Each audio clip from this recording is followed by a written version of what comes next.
So ఒక baby delivery అయిన తర్వాత ఇంకొకటి ప్లాన్ చేసుకోవడానికి మినిమం ఒక మదర్‌కి ఎంత గ్యాప్ అవసరం మేడం? ఓకే. సో, మనం ఇంతకుముందు అందరూ ఇదొక డెలివరీ, నార్మల్ డెలివరీ ప్రెగ్నెన్సీ అనేది ఒక పునర్జన్మ అనేవాళ్ళు. అవును. ఎందుకంటే which is very true. Because mother's body అన్నది ఒక whole cycle of turn over undergo అవుతుంది. అవును. ప్రెగ్నెన్సీ వల్ల ఉండే హార్మోన్స్ వల్ల కానీ, ఆ ఫిజియలాజికల్ చేంజెస్ అయ్యే వల్ల కానీ ఇవన్నీ. సో అవన్నీ నార్మల్సీ రావటానికి, నార్మల్గా మళ్ళీ రావటానికే మనకి అట్లీస్ట్ మినిమం 3 to 6 months పడుతుంది. అవును.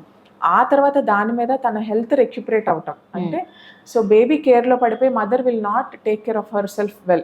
అందుకే వీ టెల్ ఎంత బేబీ కేర్ ఇంపార్టెంటో పోస్ట్ పార్టమ్ అంటే డెలివరీ అయిన తర్వాత mother care is also equal important. అవును.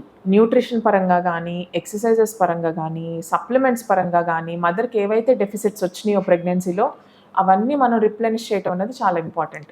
Okay.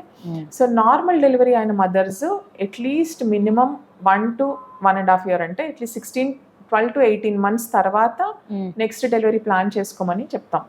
Ideal spacing would be at least 2 years between 2 pregnancies.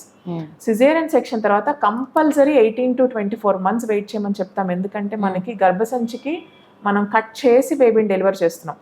ఆ గర్భసంచికి ఆ హీలింగ్ టైం మనం ఇవ్వకపోతే ఎక్కడైతే మనం కట్ చేసి స్టిచెస్ వేసామో ఆ స్కార్ అన్నది వీక్ అయ్యే ఛాన్సెస్ ఉంటాయి. సో అందుకని at least 18 to 24 months, 1.5 to 2 years అన్న వెయిట్ చేసి నెక్స్ట్ ప్రెగ్నెన్సీ ప్లాన్ చేసుకోమని చెప్తాం.